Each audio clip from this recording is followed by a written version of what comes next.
Hello and welcome. Blickering Hall in Norfolk, England, 19th of May. A coach is heard approaching. It's drawn by 4 headless horses, driven by a coachman with no head also. On arrival, the coach evaporates, leaving a solitary, headless figure to roam the corridors of the great house and the gardens until sunrise. This manifestation happens every year. Rochford Hall in Essex, a manor house in England. There have been sightings of a headless woman and feelings of intense temperature drop within some of its rooms. Rumours of hidden tunnels that a king once used to enter and exit the house secretly. Hampton Court in England. A woman, sometimes missing her head, stalks the corridors at night, sometimes in a blue dress, sometimes in a black dress. Windsor Castle, the largest and oldest occupied castle in the world. Standing at the cloister's window, regularly can be seen a dark female figure in the dead of night. That same figure has also been seen running down the corridors, screaming, sometimes clutching her head, detached in her arms. Hever Castle, England. Every Christmas, beneath a great old oak tree, a figure, dark and mysterious, can be seen, loitering, waiting, before heading off across the bridge crossing the River Eden, heading to the castle grounds.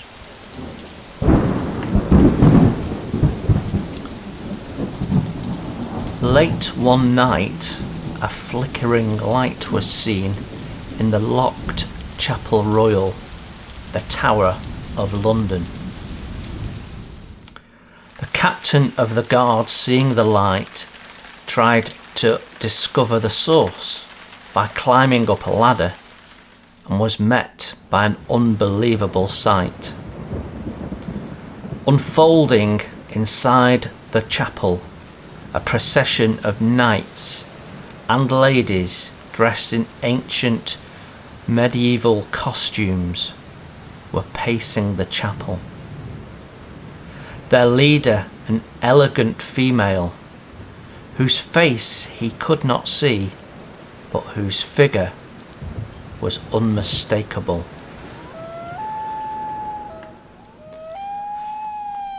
In 1864, at the Tower of London, an officer lodged in the Bloody Tower saw an event that would run a chill to his spine. From his window, he saw the duty lieutenant's lodgings and a sighting of a ghost. He claims to have confronted and challenged a white figure, and when his challenge met no response, he plunged his bayonet into the figure. To his complete shock, the weapon did not meet flesh. Instead, it went straight through the woman. On the 19th of May 1536, With the Queen locked in the tower, awaiting the King's final decision on her fate, on the 15th of May, Anne Boleyn had been condemned to die by a court of peers under the direction of her uncle, Thomas Howard, Duke of Norfolk. Convicted of high treason, the nation was deeply shocked. Even if some people had not thought she was suitable to be queen, the sentence of death was unprecedented and created political issues and upheaval across the country. Her ghost is said to stalk the Tower of London, the place of her execution. But she gets about a bit because she's been all those other places we just talked about. Anyway, here we are. Welcome to First Impressions.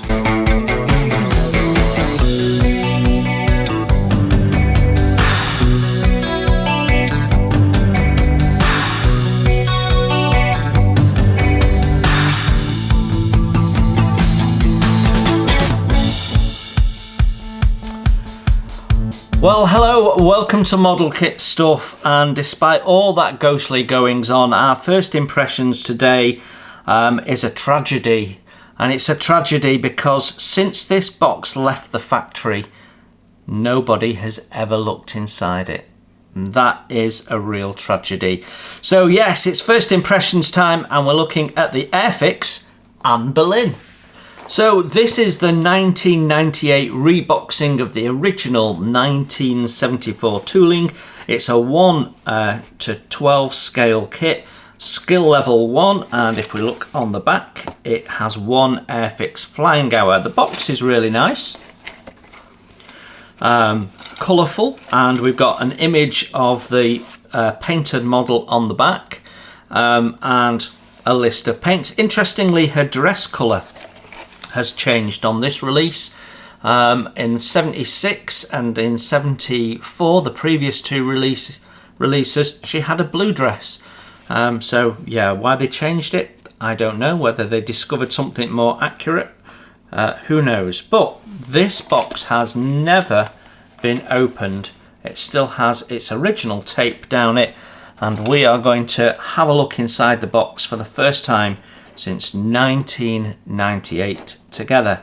1998 doesn't feel that long ago for me, but well, it's more years than I care to count. So let's have a look what we get inside. First thing I can see is the instruction manual, and we've got a plastic bag with all our parts in. So let's have a look. Our instructions are the gatefold type. It's a single A4 sheet, and then we've got some cautions and warnings in multiple languages, so we can discard that. And yeah, there is no key particularly. It just says assembly phase and cement, so that all looks fairly straightforward, doesn't it? So step one, we're putting the back section of the front part of the dress that goes behind the dress there, which gives you that opening, and then the undergarment. Then we've got putting two parts of the head together with a big opening, which will be for hair, I'm guessing. I can see it there. Then we're mounting her head and shoulders onto the body there, and that's the rear section of body, and then that brings those two together, and we've got a little plate in the bottom there, which will become our mounting plate onto the feet and the base. So there's a couple of little pegs there, so make sure the pegs are facing down, not up. Then we've got this sort of headdress that goes on the back there, and we mount her onto the base. The base then has the sundial added to it. That's quite fitting. The sundial when they were courting, Anne Boleyn would meet under that great big oak tree, and they would often walk the gardens with Henry VIII, and so the sundial from the garden is depicted in there, so that's quite nice. We're then building up the arms, so that's multiple pieces. We've got 2 arm halves, separate hand, and then what looks like a handkerchief. So she's ready to drop it, I guess. If you believe Hollywood movies anyway. Then we're building up the other arm, and that one has a rose in it. And we're making up the rose from 2 parts as well, so that's nice. Then we add the arms and the rose separately. She has quite a dour looking face. I hope she doesn't look that miserable on the model. And then we've got 1, 2, 3, 4 separate pieces of ivy that we can put around there. So actually from a build point of view, very straightforward. Quite a pretty model. In terms of Airfix 1/12 figures, this probably is the one with the most accessories, I would guess. Usually they're just standing there and maybe holding things like, you know, a sword or the like. But this is quite nicely done, and lots of different things we can do with the painting of her. So yeah, 11 steps seems fairly straightforward. Shall we have a look at the parts? Well, as we would expect, most of the parts have come adrift from the trees they were on. So let's just clear these all out of the way and navigate our way through all of this. As you can see, we've got this sort of silvery grey plastic, which reminds me a little bit of the Black Prince, but as other figures that I got in the 70s, possibly early 80s, were in white plastic as a in the main. I believe they all were except for the Black Prince, so this is quite interesting. So we've got here the front portion of the dress. It's quite nicely done. We've got some deep grooves in there, and as you go around, because of the moulding process, they get more and more gentle, but they're still there, so you can pick them out with the paint and it won't be as obvious, so that's not so bad. Where it's broken away from its parts, we've got some cleanup to do, but otherwise all looks fairly good. This is the piece that goes in the front of the dress. Again, very obvious raised detail, but when you look at it far away, when it's painted, it won't be quite so obvious. And because the parts have come apart, we can check the fit. Fit is lovely. So that's that. Then the next part we've got is our base, which has a really nice sort of stone effect to it. And the shoes, well, they could be better. I don't know. I don't know much about Tudor footwear, but I'm fairly sure that sink wouldn't have been in it. So we've got a little sinkhole there we need to sort. And the base of the sundial is quite nice as well. So yeah, that wouldn't have been bare leg. That would have been some form of stocking. So you can paint that a colour, I would guess. I'm not sure how much of that we'll see, because the part that the shoes mount onto, which is this part here, so if I put this on here like so, and that fits nicely, that is then sat quite well inside the dress. So yeah, you're only just going to see a bit of the shoe poking out. So it's a little academic. Then we've got the top of the sundial here, which is quite nicely done. You could choose to do that in brass or something like that, would look quite nice. Back of the dress, Again, just a bit of sprue gate clean up, a little bit of flash on the bottom here. But yeah, not bad. Yeah, nothing really wrong with that. Then we've got the two parts of the head. They seem to go together quite... Yeah, they're struggling a bit, but that's maybe because we've not cleaned the parts up. It's a bit rough around the top edge. It's going to need a good sand. You can see all those inclusions in there, and it's quite rough. And we've got some sink, so the bonnet needs a bit of tidying up. And then you look at her face. Well, I've seen happier people, if I'm honest. Yeah, I mean, yeah, she's got a necklace with a bee on for Boleyn. Yeah, that's all nicely sculpted though. All looks natural, even if she does look a bit miserable. Then we've got a couple of arm pieces. Don't know if they're for the same. No, they're not. They're for different arms. They're both male, as in the male side of the halves. But yeah, they look nice. You've got the creases in the dress done quite nicely. Then what have we got here? We've got the other parts of the arms, so you can see they're quite chunky. If I put that down there, quite a baggy dress she was wearing.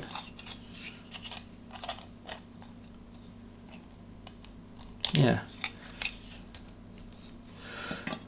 Yeah, but everything seems to fit nicely. And then this will be the bit that hangs out of the back of her head, I would think. That will go on there like so. I think that's right. It's the only thing that it can be. So that seems to be cloth with something woven over it, like some form of gold braid or something like that. But yeah, you could have a bit of fun with that, couldn't you? Then we've got the two parts of the pedestal for the sundial. Fairly straightforward. Fit together nicely. Yeah, and fit nicely into our plinth there. So that's all good. Here we've got a couple of hands that looks suitably spooky and Halloweeny, just in its own right. Yeah, maybe that'll be the picture we use for the thumbnail, don't know.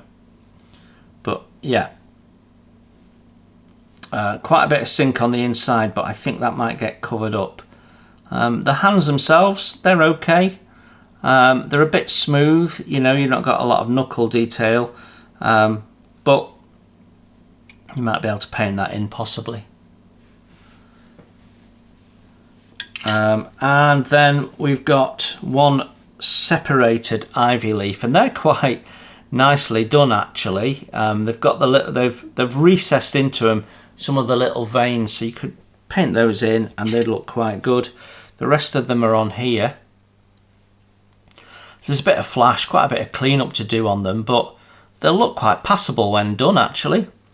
Then we've got the hanky, which also has some detail on it. So you could put some embroidered coloured thread on there by just painting it in. And then we've got the rose. The rose itself isn't too bad. It certainly looks like a rose from that point of view. Paint it in a deep red and give it a wash. That would look nice. And then we've got a nice bit of rose stem with some, well, they could be thorns, but they could also be budding leaves, whichever way you want to paint it, really. There you go. Well, there you have it. Airfix's 1 to 12 scale Anne Boleyn Currently not in manufacture, hasn't been released since 1998. A 1970s classic kit, one that I never had. Quite interestingly, the box art is quite different to the model. It's a bit like playing Spot the Difference. So the sundial is on the wrong side. The rose and the little handkerchief are in opposing hands. And she looks even more miserable in the instructions than she does on the artwork, and indeed as she does on the model. She looks a bit happier there. And then when you look on the back, you can see how that's going to be. And they've done quite a decent job of painting her up there, though she does look quite Spanish. And if I'm not mistaken, Henry VIII's first wife was Spanish. Certainly not Anne Boleyn, old English family Anne Boleyn was from.